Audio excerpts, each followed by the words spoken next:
자, 안녕하세요. 오늘 10월 23일 시장이 또 마무리가 되고 있는데요.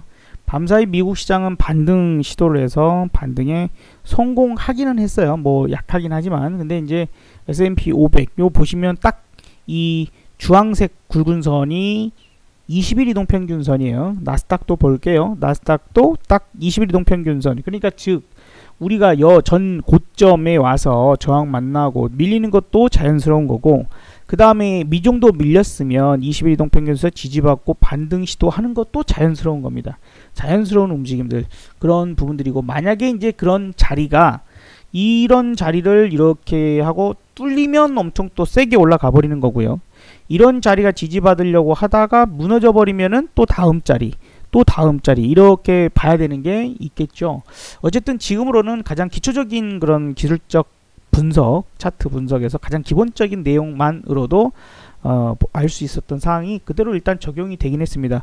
우리 시장이 유난히 흔들고, 오늘 또 다시 코스닥은 또 이제 저점을 깨고 내려가는, 어제의 저점을 깨고 내려가는 그런 좋지 않은 모습이고, 반등이 진짜 아주 미약한 반등이었구나. 그렇게도 바닥바닥이라고 하더니 오늘 또 떨어졌어요. 과연 도대체 뭐라고 할까요? 근데 그런 부분에서 제가 코스닥은 모르겠다. 왜냐면 이거는 어렵다. 정말 어려운 거기 때문에 굳이 어려운 걸 해야 될까 하는 부분에서 그때 말씀을 드렸던 거고, 그러니까 이제 코스피 쪽이 그나마 주식으로 뭔가를 해야 될 때는 그러는 게 낫겠다고 했던 겁니다. 그러면서 이제 두 종목 정도를, 뭐 빅히트를 비롯해서 이제 두 종목 정도를 이런 정도까지 시장이 밀렸으면 한 번 정도 관심 있게 볼 수 있는 그나마 조금 큰 종목이라고 말씀을 드렸던 게 이제 넥슨 GT. 그러니까 넥슨 GT는 코스닥 종목이에요. 코스닥 종목이지만 그래도 굵직한 종목이죠. 지금 매출, 모바일 쪽에 매출이 나오고 있는, 뭐 다운로드 1위, 뭐 접속자 1위 이런 게 아니라 매출, 사람들이 현질 결제를 해서 바람의 나라 이런 것들로 결제를 해서 실질적인 매출이 나오는 회사예요. 그래서 일단 어제 좀 한번 말씀드리고, 어저께 조금 더 밀려 보긴 했지만 오늘 반등 시도를 좀 강하게 한번 해봤습니다. 7%대, 오우, 이렇게 많이 빠졌는데 어쨌든 7%대 반등을 시도를 해보는 그런 구간에서 이제 조금 돌아서려고 하나? 라는 그런 모습이 오늘 좀 나타나네요. 같은 날 말씀드렸던 게 이제 YG엔터인데 마찬가지, 오늘 이제 반등 시도를 하고 거래가 조금 늘어나는 모습도 이제 보입니다. 그래서 이제 그 자리가 또 120일 이동평균선 자리 부분이라서 잠깐이나마 반등 시도를 하지 않을까 싶긴 해요. 다만 지금은 빅히트를 설명드리면서도 말씀드렸지만 크지 않다. 반등은 크지 않다. 반등은 크지 않을 수 있다. 그러니 짧은 뭐 5%, 7% 뭐 이런 정도 되는 정도 구간에서만 욕심을 내는 게 좋겠다라는 얘기도 덧붙여 드렸죠. 자, 그리고 이제 오늘 뭐 맥스로텍이나 휴림로봇이나 뭐 이런 것들이 한번 좀 올라가 봤고요. 그 다음에 정치 테마주들이 또 몇몇 개들 올라가 보는 그런 모습도 있었어요. 그리고 이제 대형주 중에서는 금융주가 좀 오늘 힘을 좀 썼습니다. 그래서 은행주, 그 다음에 뭐 증권주 일부 정도에서 힘을 쓰는 모습이 가장 뚜렷하게 드러나는 부분이었고, 보험주가 또 튀었네요. 롯데손해보험, 하나손해보험 등등등, 미래에셋생명, 이런 정말 눈에 띄지 않는 업종이죠. 근데 이런 것들 이제 한 번씩 움직이는 모습도 있었고요. 또 포스코 같은 종목들도 마찬가지로 그렇게 움직입니다. 오늘 뭐 한파 온다고 하더니 조금 쌀쌀해졌지만 뭐 죽을 만큼 춥지는 않네요. 그래서 그랬는지 한국가스공사가 최근 많이 올랐다가 오늘은 좀 차익실현 매물이 나오기도 합니다. 흐름은 전체적으로 이러한 정도이고 특징이 별로 없어요.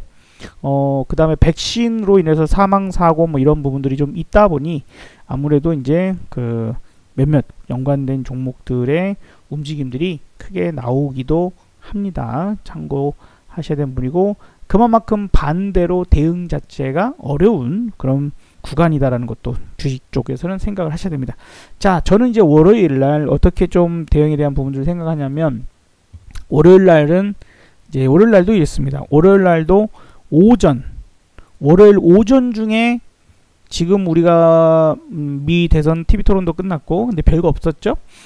끝났고 그저 그런 부분으로 끝났고, 그 다음에 주말 동안에 무슨 변수가 있을지는 몰라요. 이거를 모르겠습니다. 여러분들께서는 이 방송을, 이 영상을 보시는 분들은 명확한 답을 주기를 바라시겠지만 그런 명확한 답을 줄 수 있는 사람이 있을까요? 없겠죠. 없습니다. 신이 아니고서야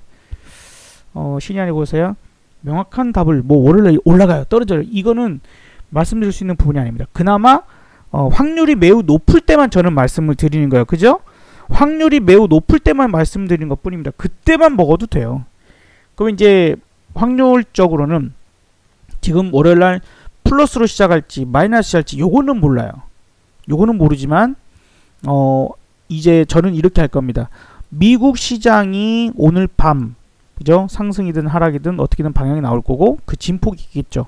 그 진폭에 맞춰서 상승 마감했다면 그 상승 마감에 종가가 아닌 고가 정도를 계산하고 그 진폭에 따른 부분들이 월요일날 우리 시장이 갭상승한다면 그 진폭과 비슷한 어떤 움직임에서 나온다면 일단 밀린다.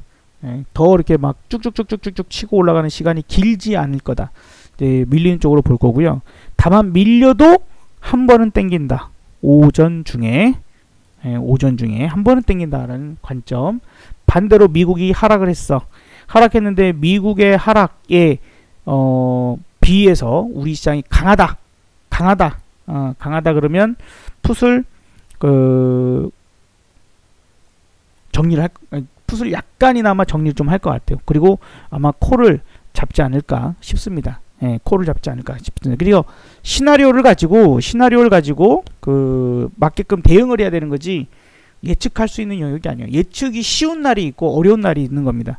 자금 흐름이 좀 확실했던 이런 월화수, 특히 수요일까지 반등한다라고 얘기할 수 있었던 건 그런 일정들이 있었기 때문에 가능한 거고, 어제와 오늘은 그런 부분이 약하다 그래요. 특히 어제 같은 경우. 그래서 흔들기가 명확하게 나오는 그런 모습들이었고, 오늘도 좀 흔들다가 조금 이제 막판 오후에는 좀 땡겨내는 그런 모습들, 오늘도 이제 채권에 대한 영향을 맞았다라고 좀 봐야 되겠죠. 환율은 지금 원체 강세로 가고 있어요. 그것들은 이제 부담이 되는 부분들입니다. 1120원 정도가 거의 마지노선일 것 같긴 하지만 또 가봐야죠. 어떻게 하든 예측은 예측일 뿐 시나리오를 가지고 대응을 해라 라는 게 오늘 꼭 말씀드리고 싶은 이야기입니다. 자, 그래서 아까도 말씀드렸다시피 어설프게 오르거나 어설프게 떨어지면 일단 반등을 생각해야 됩니다. 반등을 생각해야 된다. 근데 어쨌든 그건 역시 오전 중이다 라고 말씀을 드려요. 일단 오늘은 그래서 월요일 대응에 대한 부분만 좀 짚어드리고 싶고요.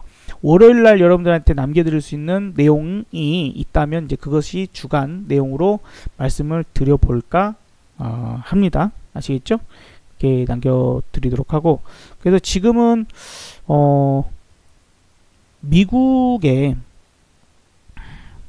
이제 오늘 밤 움직임이 이후 넘어가면 그 다음에 이제 다음 주 변동이 클 수 있어요. 이번 주는 상당히 변동이 적은 주간입니다. 그죠? 이걸 우리가 여러분들 월화수 이 부분들을 정확하게 예측을 했기 때문에 은근히 우리가 주초에 수익을 좀 크게 먹을 수 있었던 거지. 어제까지도 그죠? 먹을 수 있었던 거지. 지금 이렇게 작게 움직이면 먹을 게 별로 크지 않아요. 그쵸? 생각해보니까 그렇죠. 자, 다시 지금 변동이 이렇게 클 때는 쉬워요. 근데 이번 주간이 월요일날 여기서부터 월요일, 화요일, 수요일, 목요일 요 되게 작아. 이렇게 움직이면 먹을 게 별로 없어요. 그럼에도 불구하고 옹팡지게 우리는 그나마 이 움직임에 비하면 상당히 알차게 먹은 편입니다.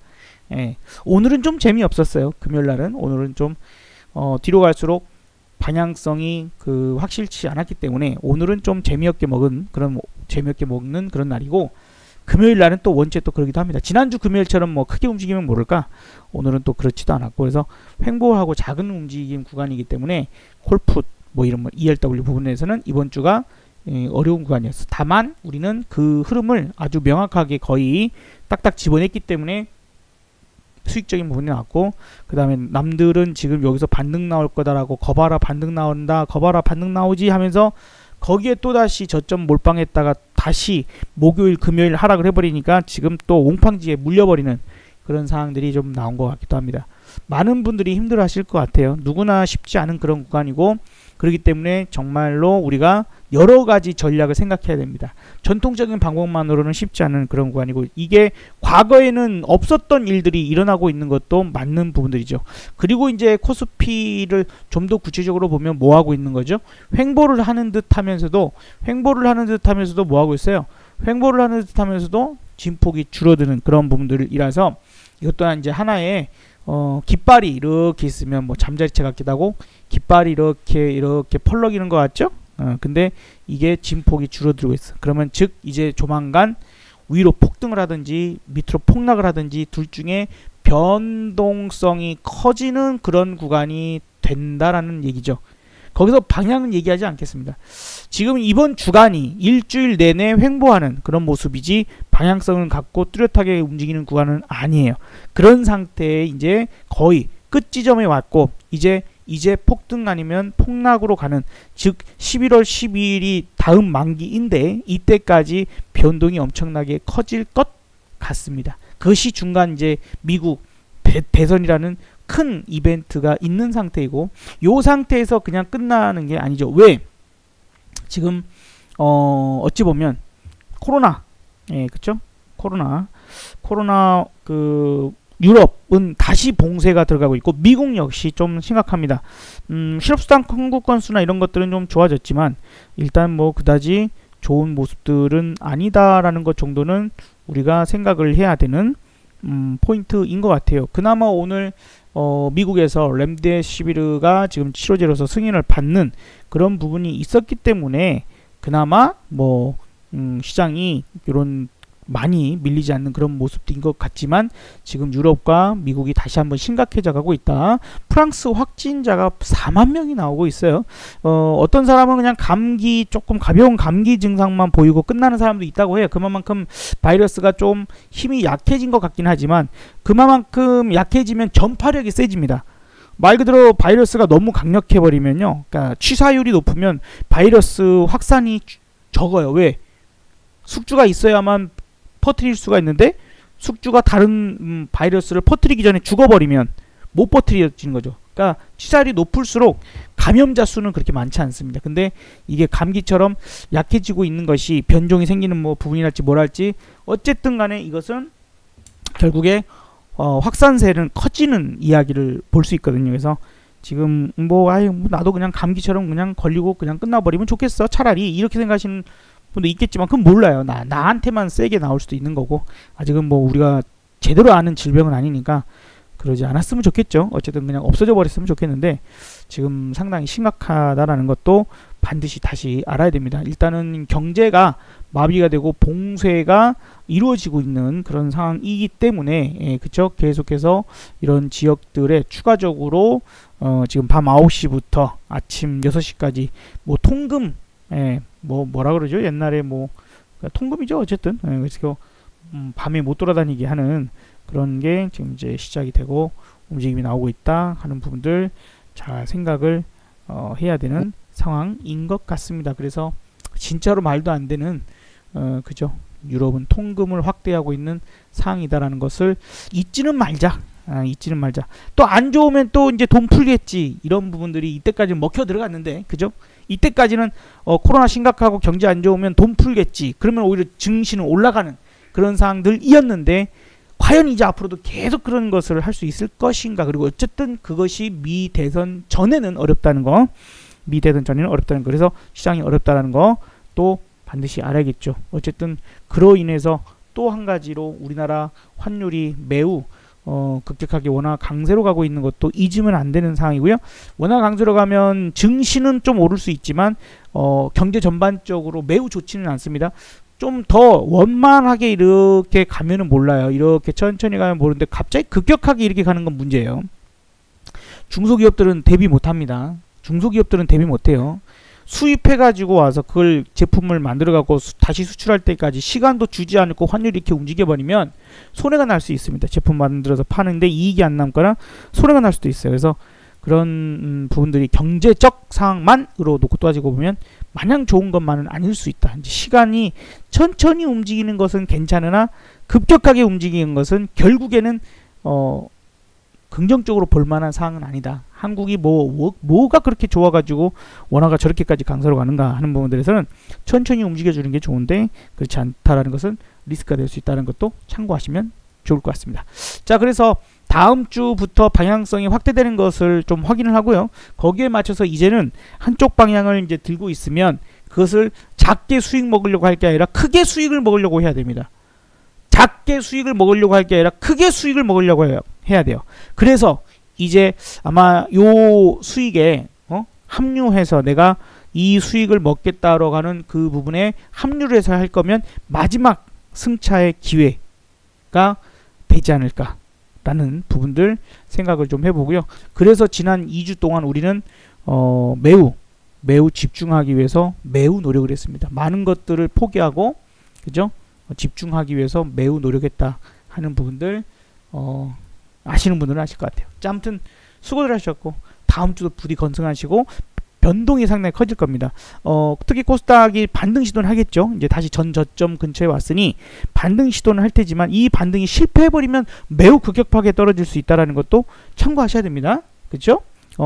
예를 들어서 대주주 요건이 이제 3억이 아니라 10억을 유지한다라고 하면 반짝 반등이 상당히 크게 나올 수 있습니다. 그 외에는 또 뭐가 호재가 있을까요? 좀 어렵네요. 예, 그렇죠. 자, 3분기 실적이 아니라 4분기 실적이 중요한 시점이 됐으니까 그런 것들도 복잡하겠지만 참고하시면 좋겠습니다. 감사합니다.